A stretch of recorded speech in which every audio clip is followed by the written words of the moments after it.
Hey guys, hello to everyone. Welcome to RL Academy online free classes. So today we are going to discuss about a very important property of the fluid, that is the viscosity.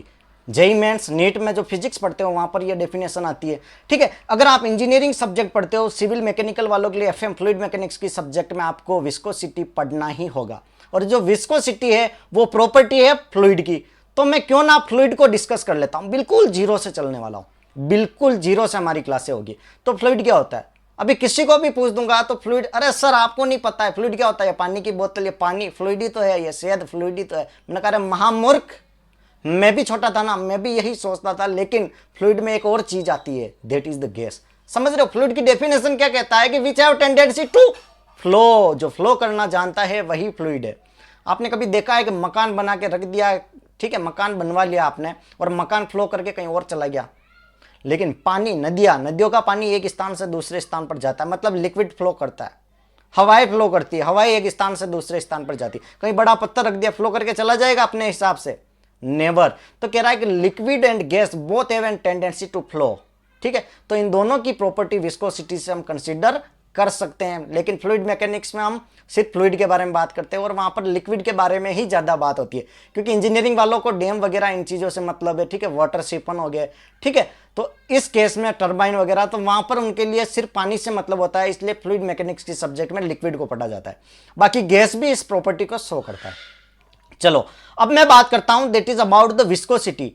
क्या होता है, for example एक पानी आपका normally एक पड़ा है, ठीक है, एक पानी किसी भी पात्र में पड़ा है, तो क्या करेगा, आपने जैसे ही पानी की बोतल या गिलास को गिराया वो पानी फैलने लग जाएगा। ठीक है, पानी फैलने लग जाएगा, लेकिन पानी की जो प्रॉपर्टी होती है ना, जो लिक्विड की प्रॉपर्टी होगा, वो नहीं चाहता कि मैं फैल जाऊं। समझना, वो नहीं चाहता है कि मैं फैल जाऊं। वो क्या करेगा, उसको रजिस्ट करेगा कि रुक जाओ यार, मत फैलो, लेकिन वो फैलता है, लेकिन फिर भी कुछ हद तक वो रोक देता है। तो वो जो रेजिस्टेंस होता है, दैट इज द विस्कोसिटी। आप एक गिलास में शहद भर के गिरा दो, शहद इतना नहीं फैलेगा, तो शहद के अंदर रेजिस्टेंस ज्यादा है, शहद के अंदर रेजिस्टेंस ज्यादा है, हनी के अंदर रेजिस्टेंस ज्यादा है। वो लेयर एक दूसरे को पकड़ लेती है कि मत जाओ, आपको जाने नहीं देंगे, इसलिए आप जैसे ही शहद गिराओगे, शहद इतना ज्यादा दूर तक नहीं जाएगा, लेकिन पानी की गिलास गिराओगे, पानी पूरे कमरे में फैल जाएगा। और नहीं हो तो एक एक्सपेरिमेंट कर लीजिए, एक दो चम्मच शहद महंगा आता है, ठीक है, उसको गिरा लीजिए, नहीं फैलेगा, एक जगह पर जम जाएगा, लेकिन पानी गिराइए, पानी फैल जाएगा, रायता बन जाएगा, ऐसे फैल जाएगा पूरे कमरे में। तो आई थिंक आपको फंडा पता चल गया होगा कि शहद, हनी के अंदर क्या होता है, रेजिस्टेंस बहुत ज्यादा होता है, उसकी विस्कोसिटी बहुत ज्यादा होती है, लेकिन लिक्विड पानी के अंदर इतना रेजिस्टेंस नहीं होता, रेजिस्टेंस इज वेरी लो और विस्कोसिटी बहुत कम होती है। तो आई थिंक आपको विस्कोसिटी की डेफिनेशन पता हो गया कि वो रेजिस्टेंस जो फैलने नहीं देना चाहता, वो चाहता है मत फैलो, लेकिन लिक्विड की तो प्रॉपर्टी, हम तो फैलेंगे। अब क्या ही कर सकते हैं, तो आई थिंक आपको पता चल गया होगा। एक क्वेश्चन भी बनता है कि हनी और वाटर में किसकी विस्कोसिटी ज्यादा है।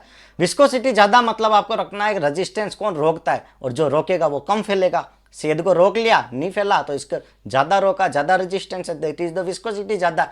तो हनी की विस्कोसिटी लिक्विड से ज्यादा होती है। क्लियर है? ओके, अब ये कह रहा है कि हम टेम्परेचर बढ़ा दे, हम गर्म कर दे। ठीक है, अगर हम टेम्परेचर बढ़ा दे तो विस्कोसिटी में क्या चेंज आएगा, तो कह रहा है कि जब हम टेम्परेचर बढ़ा देंगे तो उसकी विस्कोसिटी कम हो जाएगी, क्योंकि उनका कोहेसिव फोर्स का जो अट्रैक्शन है वो कम हो जाएगा। क्लियर है? ओके, विस्कोसिटी की आई थिंक आपको डेफिनेशन क्लियर हो गया। लेकिन गैस के केस में अपोजिट होता है, क्योंकि गैस में कहता है कि जैसे ही मैंने टेम्परेचर बढ़ाया तो इंटरमोलिक्यूल जो पार्टिकल होते हैं इनके बीच में कोलाइड करने लग जाएंगे, या इधर उधर इनके रैंडम मोशन हो जाएंगे, इस कारण इनकी विस्कोसिटी बढ़ जाती है। क्लियर है?